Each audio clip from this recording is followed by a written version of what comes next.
Hello മക്കളെ, നാളത്തെ English പരീക്ഷയിൽ 20 മാർക്കിനായിരിക്കും ഗ്രാമറിന് ചോദ്യം വരിക. ഈ ഗ്രാമറിൻ്റെ ഒരു ചെറിയ പ്രശ്നം എന്താ അറിയാം, റൈറ്റിങ്ങിന് 45 മാർക്കിനുണ്ട്. അപ്പോൾ നമ്മൾ വിചാരിക്കും റൈറ്റിംഗ് ആണ് കൂടുതൽ ഇമ്പോർട്ടൻറ്റ്, പക്ഷേ അല്ല. കാരണം എന്താണ്, ആ 45 മാർക്കിൽ നിങ്ങൾക്ക് പലതിലും ചോദ്യങ്ങളിലും മിക്ക ചോദ്യങ്ങളിലും ഓപ്ഷൻ ഉണ്ടാവും. അപ്പോൾ നിങ്ങൾ എല്ലാം പഠിച്ചില്ലെങ്കിലും കുഴപ്പമില്ല, നിങ്ങൾക്ക് 2 ഓപ്ഷൻ ഉണ്ടാവും, ലെറ്റർ ഉണ്ടാവും, അല്ലെങ്കിൽ മറ്റേ റൈറ്റപ്പ് ഉണ്ടാവും. അപ്പോൾ ഏതെങ്കിലും ഒന്ന് എഴുതിയാൽ മതി. അപ്പോൾ എപ്പോഴും ഓപ്ഷൻ ഉണ്ടാവും. പക്ഷേ ഓപ്ഷൻ ഇല്ലാത്തൊരു സംഗതിയാണ് ഗ്രാമർ. ഗ്രാമറിൽ 20 മാർക്ക് കിട്ടണമെങ്കിൽ നിങ്ങൾ എല്ലാ ചോദ്യങ്ങളും കറക്റ്റായിട്ട് ഉത്തരം കൊടുക്കണം. അപ്പോൾ അതുകൊണ്ട് തന്നെ കൂടുതൽ ഇമ്പോർട്ടൻ്റ് ആയിട്ട് പഠിക്കേണ്ടതാണ് ഗ്രാമർ തന്നെയാണ്. അപ്പോൾ ഗ്രാമറിന് വേണ്ടി നമ്മൾ ഓൾറെഡി കഴിഞ്ഞ ദിവസം ഒരു ലൈവ് 5-6 ദിവസം മുമ്പ് ലൈവ് പോയിട്ടുണ്ടായിരുന്നു. അത് അറ്റൻഡ് ചെയ്തവർക്ക് അടിപൊളിയായിരിക്കും, അറ്റൻഡ് ചെയ്യാത്തവർക്കും എങ്ങനെ മാർക്ക് വാങ്ങുന്നത് പറഞ്ഞുതരാം. പക്ഷെ അതിനു മുമ്പ് ഈ ഗ്രാമറിൽ എന്താണ് വരിക, എന്തൊക്കെയാണ് പഠിക്കേണ്ടത് മക്കളെ? ഗ്രാമറിൽ കഴിഞ്ഞാൽ നമ്മൾ 5 വർഷത്തെ പേപ്പർ എടുത്ത് നോക്കിയാൽ 1, 2, 3, 4, 5, 1, 2, 3, 4, 5 ടോപ്പിക്സിനെ ചോദ്യം വന്നിട്ടുള്ളൂ. അതെല്ലാ വർഷവും വന്നിട്ടുണ്ട്. ഈ 5 ടോപ്പിക്സിന് എല്ലാ വർഷവും വന്നിട്ടുണ്ട്.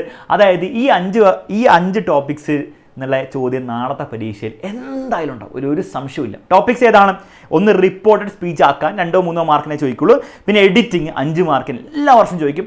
എറേഴ്സ് ഐഡൻറ്റിഫൈ അണ്ടർലൈൻ ചെയ്തിട്ട് നമ്മൾ എഡിറ്റ് ചെയ്യണം. ഓക്കെ, വളരെ സിമ്പിളാണ്, ഈസി ആയിട്ട് നമുക്ക് ചെയ്യാൻ പറ്റും. പിന്നെ ഫ്രേസൽ വേർബ്സ് അതിലും സിമ്പിളാണ്, 5 മാർക്കിനാണ് ചോദിക്കുക. പ്രപ്പോസിഷൻസ്, അതായത് ഫിൽ ഇൻ ദ ബ്ലാങ്ക്സ് ആയിട്ട് നിങ്ങൾ in, at, to, from, there എന്ന് പറഞ്ഞ ഓരോ കാര്യങ്ങൾ ഫില്ല് ചെയ്യാൻ പറയും. പ്രപ്പോസിഷനും കൺജക്ഷനും ഒക്കെ ഒരുമിച്ചാണ് വരിക. പേരിലൊന്നും കാര്യമില്ല, സംഭവം എന്നാണ് ഫിൽ ഇൻ ദ ബ്ലാങ്ക്സ് ആണ് സംഭവം. പിന്നെ കോൺവെർസേഷൻ നിങ്ങൾ ഒരാൾ ഒരു കാര്യം പറയും, നിങ്ങൾ അതിൻ്റെ റിപ്ലൈ എഴുതണം, അടുത്ത ലൈൻ എഴുതും, റിപ്ലൈ എഴുതണം.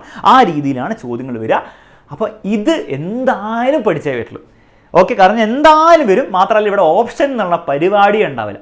അപ്പോൾ നിങ്ങൾ ചെയ്യേണ്ടത് എന്താണ്, ഇത് നമ്മൾ ഓൾറെഡി കഴിഞ്ഞ ദിവസം ലൈവ് എടുത്തിട്ടുണ്ടായിരുന്നു, ഫുൾ ഗ്രാമർ റിവിഷൻ എന്ന് പറഞ്ഞാൽ. പക്ഷേ അത് മിസ്സായവർ ചെയ്യേണ്ടത്, നാളെ രാവിലെ മോർണിംഗ് ബൂസ്റ്ററിൽ നമ്മൾ ആദ്യം ഈ ഗ്രാമർ പഠിക്കുക. സാർ അപ്പോൾ ഇന്ന് വൈകുന്നേരം പഠിപ്പിക്കില്ലേ? ഇന്ന് വൈകുന്നേരം നമ്മൾ ഏറ്റവും കൂടുതൽ മാർക്ക് എവിടുന്ന വരിക? 45ഉം 15ഉം മാർക്കും കൂടി ചേർത്തിട്ട് 60 മാർക്ക് വരാൻ പോകുന്നത് നമ്മുടെ കംപ്ലീറ്റ്ലി ഈ ചാപ്റ്റേഴ്സിനും ഡിസ്കോഴ്സിനുമാണ്. അതാണ് നമ്മൾ വൈകുന്നേരം ഫോക്കസ് ചെയ്യാൻ പോകുന്നത്. നാളെ രാവിലത്തെ ലൈവിൽ നമ്മൾ മാക്സിമം ഫോക്കസ് ചെയ്യാൻ പോകുന്നത് ഈ കംപ്ലീറ്റ് ഗ്രാമർ പഠിപ്പിക്കാൻ വേണ്ടിയിട്ടാണ്. അപ്പോൾ നാളത്തെ ലൈവിൽ എന്തായാലും മോർണിംഗ് ബൂസ്റ്ററിൽ വന്നിരിക്കണം.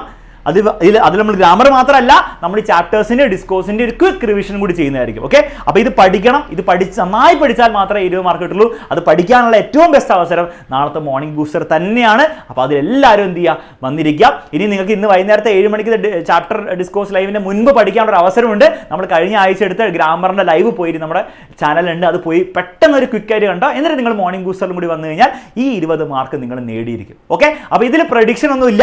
5 ചോദ്യങ്ങളും എന്തായാലും നാളത്തെ പരീക്ഷ ഉണ്ടാവും. അത് വന്നു കഴിഞ്ഞാൽ എക്സാമിനറിന് കൂടെ പഠിക്കുന്ന കുട്ടികൾ എല്ലാവരും അതിൽ ഫുൾ മാർക്ക് 20 മാർക്ക് ആയിരിക്കും കിട്ടുക. അതിൽ ഒരു സംശയമില്ല. നമുക്ക് ലൈവിൽ കാണാം ബാക്കി.